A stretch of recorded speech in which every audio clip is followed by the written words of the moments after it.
Welcome to the Omni Talk Spotlight Series, where we highlight the people, the technologies, and the companies that are shaping the future of retail. Today, we are joined by Tony Shan, head of Tmall Global for the Americas. Tony, welcome to the show. Thank you, Chris. Thank you for having me. Very excited to be here with you and doing this today. Yeah, us too. You know, normally I'm pretty hesitant to let Cal Berkeley grads, excuse me, onto the show.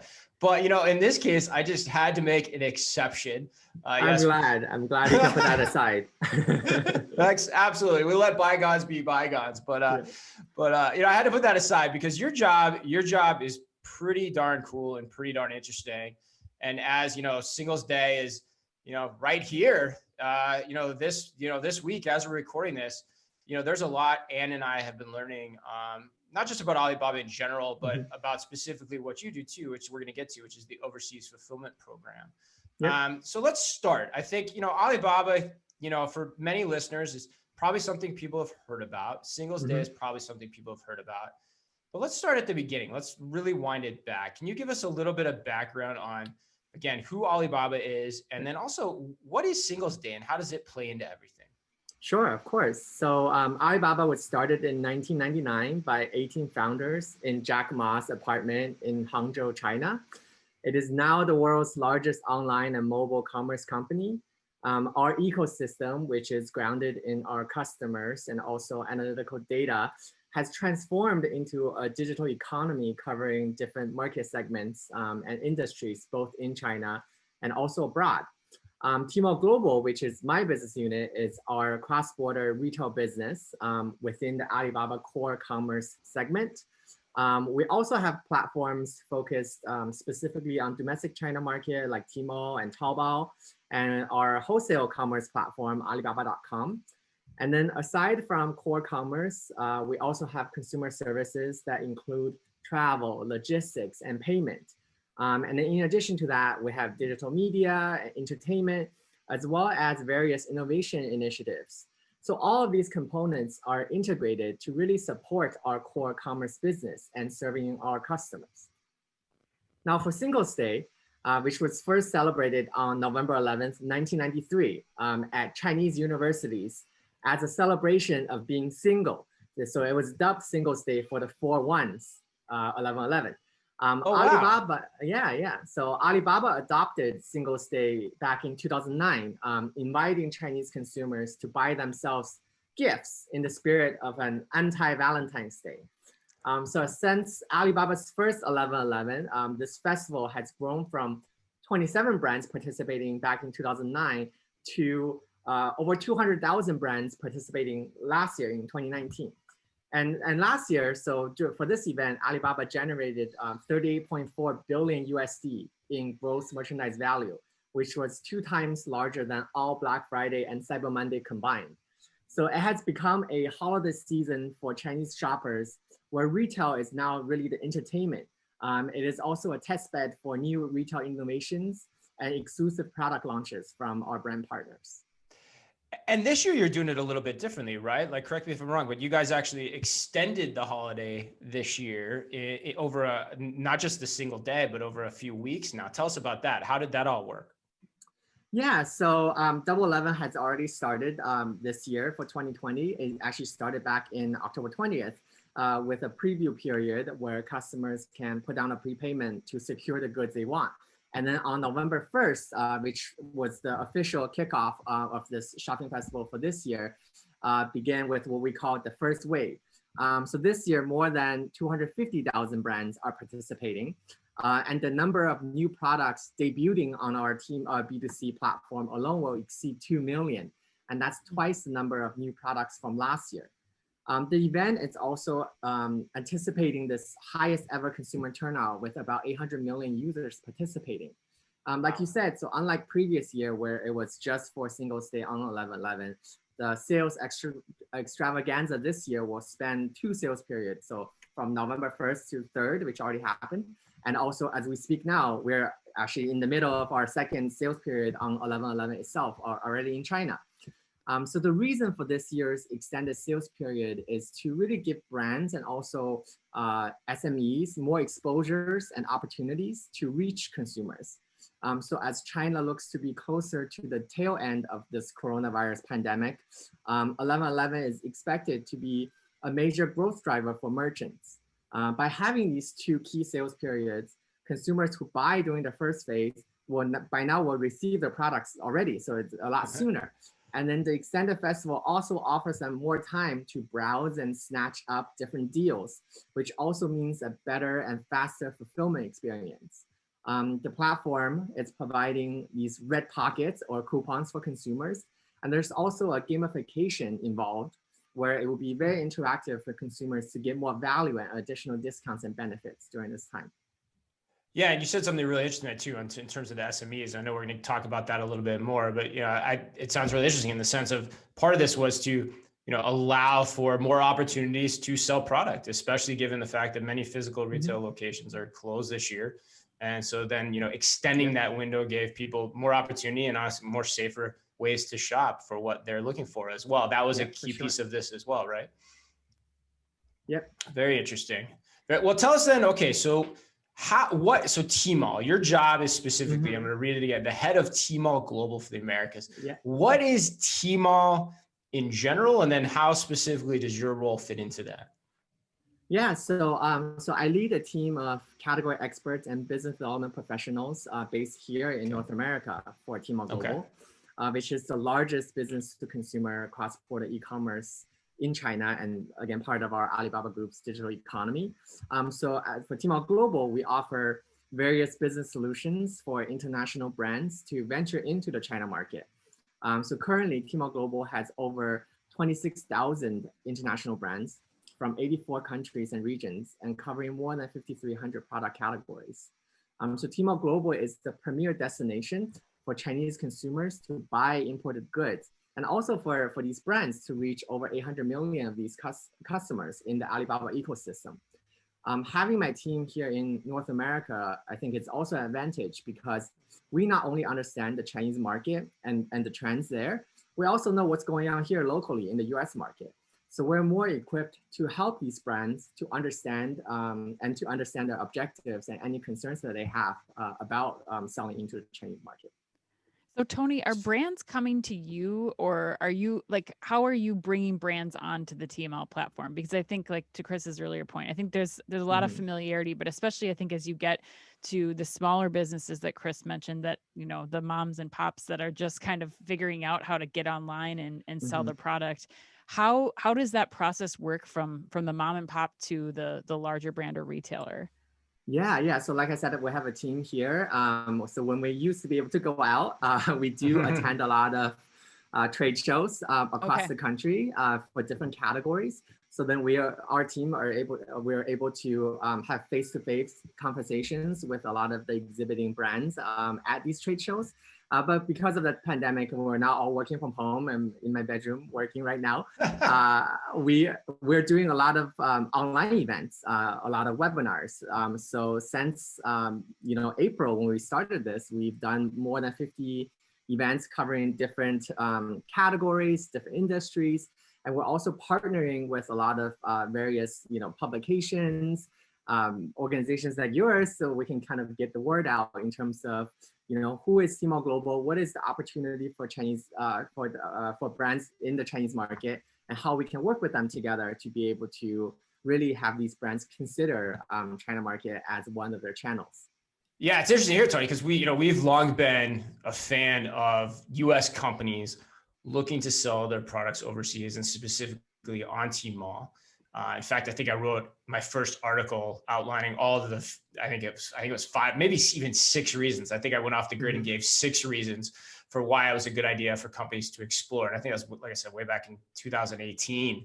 And now you guys are making that happen. I think over the last, short period of time, you've been doing this thing called the Overseas Fulfillment Program, which is aimed to do exactly that, to help people get online easier and faster. And to sell their products in China. What is that? Let's start there. What is that program? And then let's click into it from the mindset of a small business in terms of how it works. So for Tmall Global, we hope to enable brands and merchants from small to big to grow their business and their brand and broaden their customer base while also bringing more high quality American products to consumers in China. So this year, we have placed more emphasis on our Tmall Global overseas fulfillment solution, which is a lower cost, lower risk way for brands to test the waters, an additional channel to sell their products, and the opportunity to fine-tune their go-to-market strategy before potentially making a more full-fledged entry into China. The overseas fulfillment program launched about 2 years ago, as when we were seeing a continued expansion of the middle class in China and an increase in their discretionary income across multiple consumer demographics. So as their spending power climbs, these Chinese consumers are increasingly looking for high quality products from reputable international brands. So also our millennials and Generation Z consumers, they're more willing to try different brands that speaks to their personalities and lifestyles. So the overseas fulfillment program is a way to introduce more selection from around the globe faster and easier. It is also great for these brands who are interested to really commit to venturing into the market to gather some initial information with this program. We use warehouses here in Los Angeles and New York to fulfill orders directly to the end consumers in China. So this offers more inventory flexibility for merchants and provide a lower logistics and operational costs. As our operations team in Hangzhou, they will actually do the selling of these products through our overseas fulfillment storefront. Interesting. So they'll handle all that side of things. Okay, yeah, I really want to get into this. I know Anne's got a ton of questions here too. I mean, Anne, what's going through your mind? My mind is like, I'm a small business. How do I get started on something like this? What does all entail? What are you thinking? Yeah, exactly. I mean, I think it's that, and what should I be thinking about as I'm about to sell my product in overseas for the first time ever, really? Yeah, so I think to evaluate if this overseas fulfillment program is right for you as a brand, the first step is to have a conversation with one of our category experts here in the US, so a team member on my team. So we want to understand, as a brand, what is your objective and your approach to the Chinese market. There are also some basics things that a brand needs to fulfill in order to do this, like being e-commerce ready. Having a UPC on each individual SKU, have images and product descriptions to be able to sell online. And also have your US trademark registered, and ideally the Chinese trademark as well, since China has a first to file trademark policy. So whether you decide to enter China now or later, our recommendation is always to register your trademark in China as soon as possible for your own brand protection. And then we would move on to a more extensive discussion in terms of things like assortment planning, like what is the key item or items to really represent your brand, pricing strategy from everyday retail to special promotional pricing. And then this is followed by more of administrative work, like setting up in our vendor system, reviewing and signing a vendor agreement, setting up products in our system, and then shipping the goods to our designated warehouse here in the US, and then providing the images and product descriptions that I mentioned earlier for the product detail pages to be shown to consumers in China. So the onboarding process from to start to finish is on average, I would say about 1 month. And it could be faster or slower depending on this whole evaluation and planning process that we have with the brand. And Tony, is that part of the onboarding with Tmall, or how does it work in terms of like, do they pay a fee? Like, what is the investment from the brand side? So for the overseas fulfillment program, we work on a consignment wholesale basis. Okay. So we would agree upon a wholesale price. And then we also need to talk about, like I mentioned earlier, the retail pricing strategy in terms of what we should be selling the product at. And then our team will be managing the operations and selling of the products and the shipping of the goods to the end consumer. And that would all be covered within our the wholesale margin that was agreed upon before. Which is a really, I think, significant value to the brands too. I mean, when you're thinking about what goes into like selling, like we said, selling in a new market for the first time, that expertise that your team has sounds like, you know, that's not something to be dismissed here. Like that's a big part of being successful all around in doing this, I'd imagine. For sure. I think one thing I didn't mention earlier is, you know, we do have this extensive platform infrastructure with a lot of data and consumer demographics. And I think one thing that we're able to offer is, you know, we can provide a lot of this information to really help guide the overall strategy of for a brand when they're thinking about selling into this market for the first time. So then we can try out different things and you know, if it works, then we can have a more extensive collaboration in terms of what is the long-term trajectory of the brand in the Chinese market. And is that typically how you guys do things, where you say, hey, let's you know, pick a few items, let's work through all the logistics of getting everything set up and, you know, all the dynamics around fulfillment and getting anything shipped to the right place, and then getting the items live on Tmall, you know, seeing how it goes, and then, you know, building the relationship out from there? Is that kind of the principal tenet of what you're describing? Yes. Yeah. Yes. What size companies are you finding that you know, are typically ideal for this? Like, is it a volume hurdle? Is it a sophistication hurdle? Is it all of the above? Like, what usually leads to the highest level of success? Yeah, so we don't have a hard like volume threshold in terms of how big the brand needs to be already here in the US. I think what's more important is really the overall brand and product appeal to the Chinese consumers. I think if something is really on trend or fulfills a product gap already existing in the Chinese market, that would help a lot. And I think a brand with rich history or a compelling brand story would be great for marketing and for content. And I think that's the story that we want to tell the consumers and kind of engage with them, so then they know what's going on with these brands. And then product uniqueness and efficacy, I think it would also be important to determine if a brand would have that appeal to the Chinese consumer. Are there any types, I'm curious, based on what you just said, are there any types of product categories that you're seeing are especially hot right now over in China that are coming from the US? Yeah, so I can give a couple examples. So when we first launched the overseas fulfillment program, Tmall Global was lacking in selection for a high premium baby and maternity care line. So we had a lot of things like, you know, the Aveeno, Baby Organics, type of products that are kind of low price point, everyday use, and has been around for a long time. So we introduced a brand from New York that specializes in this high premium space. It's very aesthetically pleasing to the eye. It's very high end. It's really targeting the mom rather than having more, you know, fun cartoon characters might be targeting to the kids, right? So, so by working together with this brand, we really was able to find its niche in the Chinese market and doing a lot of the content marketing and consumer targeting around it. So we were able to build a significant brand presence and following for the brand. The brand had since launched its own flagship store on Tmall Global, and it's now one of the top baby and maternity care brand on the platform. And, you know, it's competing with brands like Aveeno that's been around for a long time, you know, part of Johnson & Johnson. So it's something that we were able to first introduce via the Tmall Overseas Fulfillment Program. And another example is that during the pandemic, many consumers were staying at home here in the US, but also in China when at the height of the pandemic there. So they were looking to spruce up their homes since they were spending a lot of time there. So we've seen a huge interest in home fragrance and aromatherapy.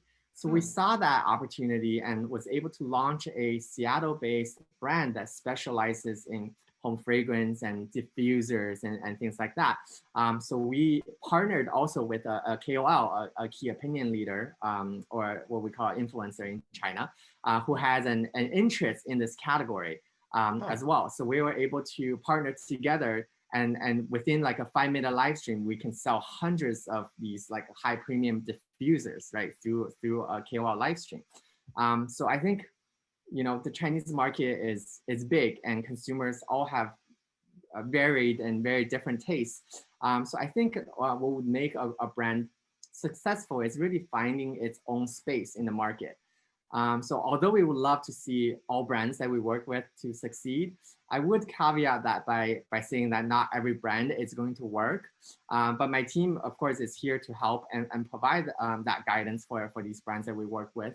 And because of the flexibility and the lower risk characteristics of the overseas fulfillment program, we can try different things. We can swap out different SKUs. We can play around with pricing, with marketing. And if they don't work, hopefully it'll be a good learning experience for these brands and won't be too much of a loss for them as well. And Tony, as far as the lift is concerned from the brand standpoint, I mean, it sounds like you're able to, especially if they already have an e-commerce site stood up, you're able to then just pull this information, or are they redoing, is it like, what's the amount of effort, I guess, is required in getting their product on there? Are they redoing anything, or are you able to kind of work with them to pull from what they have their existing framework? Yeah, I think ideally we would want to pull from what they already have. We do have to work with a third-party service provider to translate everything to Chinese because I would assume everything they have here would be in English. So we want to be able to, translate it and speak to our consumers on the platform. So the only thing that's extra, if they already have this content piece, is to really translate that to the Chinese consumer. I mean, that's a huge value. Yeah, it's just so valuable to these brands, especially for me, like Chris said at the beginning, I think it's really understanding how the smaller brands can open this up and have this capability, and the live streaming part of it. That's incredible. I didn't know the influencer piece of it at all. Yeah, exactly. Yeah, and we've been playing around in this space a lot too with Shopify ourselves. And so I was curious, part of the reason I wanted to do this was even just self-serving to kind of learn how it all works. But Tony, to close us out, and then we'll get to, how millennial are you with Anne and with me jumping in there where possible. But when you say risk, lay it out for us. Anne talked about it a little bit, but let's say it doesn't work. What are the risks inherently? What is the brand potentially out if it doesn't work? What costs are they going to incur, just so they have full visibility in what we're talking about here? Of course, yeah. So we are utilizing warehouses here in the US, so in Los Angeles and in New York. So one of the costs, the brand would have to bear is shipping from their own warehouse to these warehouses. It is on a consignment basis on a agreed wholesale. But we generally, at least in the beginning, we would be relatively conservative in terms of how much inventory to stock. We'd rather, have some SKUs and some inventory in the warehouse, do the selling first.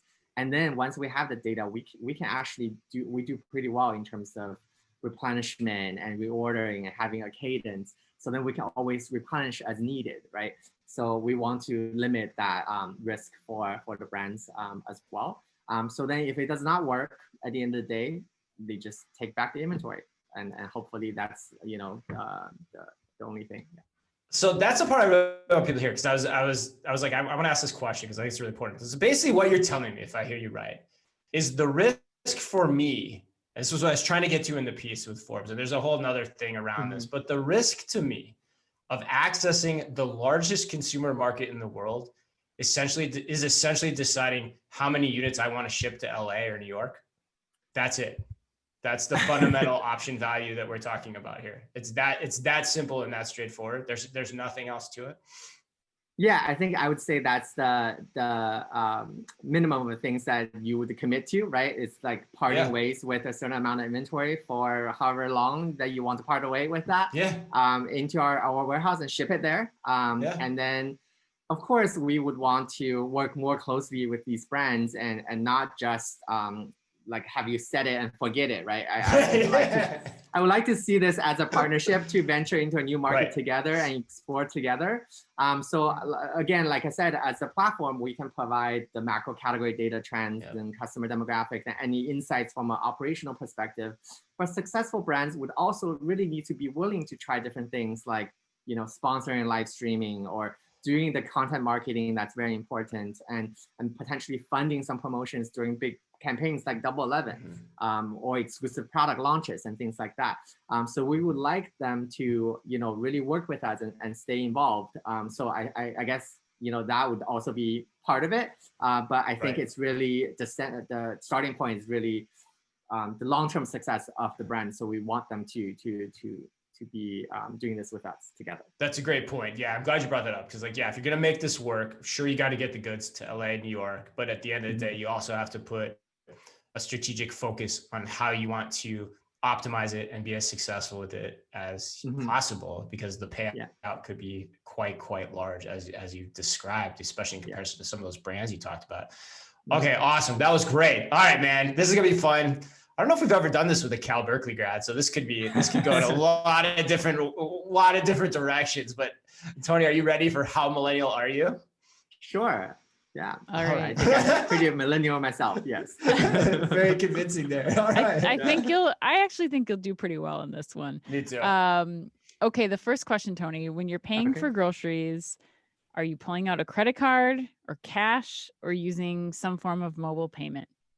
Oh, okay. Interesting. Okay. So, so when I'm in China, I only need my mobile phone because I can access Alipay, which is our Alibaba's mobile payment platform, similar to a PayPal or Venmo, and basically use it to pay for anything and everything. And I can do other things like ordering a taxi on it as well.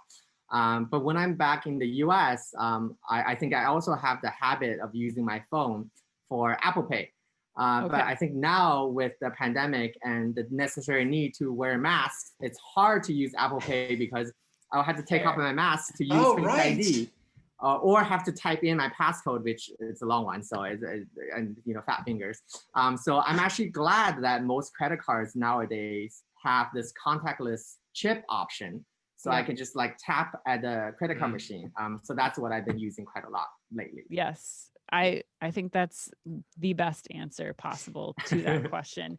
I also love when you pay with contactless payment and then they make you sign like a pin pad. Yeah, exactly. Using your fingers and something doesn't compute here. This doesn't make quite a lot of sense. No, that's a great answer. You're doing great. Let's go on to the next question. We haven't heard that mask thing yet either, Anne. That's the first time.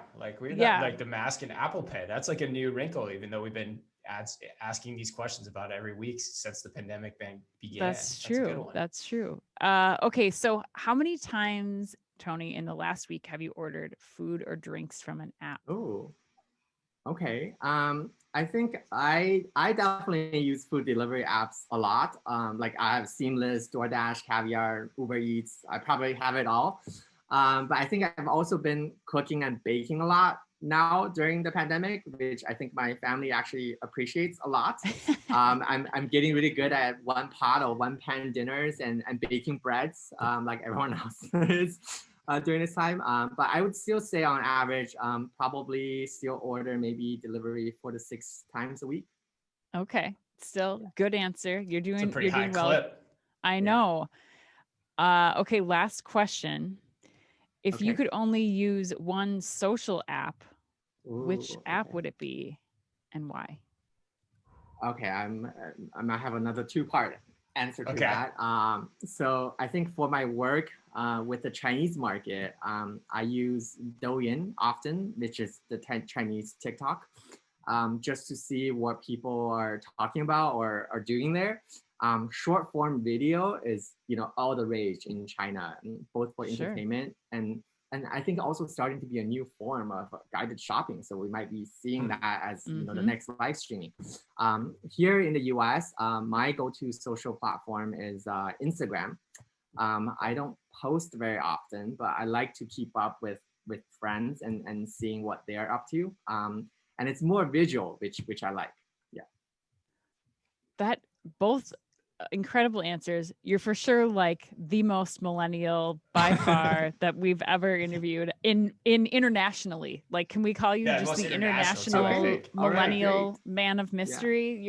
You did very well, Tony. And I hope impressed. I'm hoping my age will probably be considered Generation Z. That would even be better because you're really getting old. Hey. Yeah, right. Anything is possible. Yeah, no, that's what I was excited. This was probably my most, the how millennial are you? I probably anticipated the most, just because I knew the perspectives we were going to get from Tony and this show were going to be really different than anything we've had before. So yeah, man, I think you passed with flying colors and probably could teach us all a little bit of something about, how to think about all these things differently over the next few years. But well, hey man, that was a ton of fun. Even for a Cal grad, it was a ton of fun. It was a blast. If people were listening to this, because I have a feeling they are. I mean, I have a feeling there's a lot of, like you said, SMEs that are kind of listening to this podcast and saying, huh. And hopefully the way these guys just outlined this seems like something that could be a low-cost option to explore. What's the best way for them, if interested, to go about doing that? Should they get in touch with you? Should they go to a website? Like, what should they do? Yeah, so we actually have a website, what we call like a merchant channel. It's merchant.tmall.hk. It's in English and also other languages that really serves as our information hub and knowledge center. It has more information on our various solutions that Tmall Global has to offer. Some case studies as well from current brands that we work with, and also a lot of educational webinars that we've done over the last 6 or so months. It is fully supported by our local business development professionals around the world, actually. You can click on this Join Us tab on that website and enter some basic brand information, and they will be routed to a local business development team member in your category, your product category, and also region, who will follow up with you directly and to explore next steps together. Of course, you can also reach out to me directly. My email is tony.shan, tony.shan @alibaba-inc.com. And I really look forward to connecting with those who are interested in working with us and really explore the Chinese market together. Yeah, that's awesome. Love the email drop. Whenever we get the email drop, we know it's something cool and something really interesting to check out. So that is awesome. Yeah, if you're interested in the overseas fulfillment program, contact Tony directly, and he'll hook you up. And he said there's a bunch of other websites you can go to as well. So hey, again, thank you so much, Tony Shan, the head of Tmall Global for the Americas. For all those listening out there, we say it every week. It's never more important than it is right now. Be careful out there.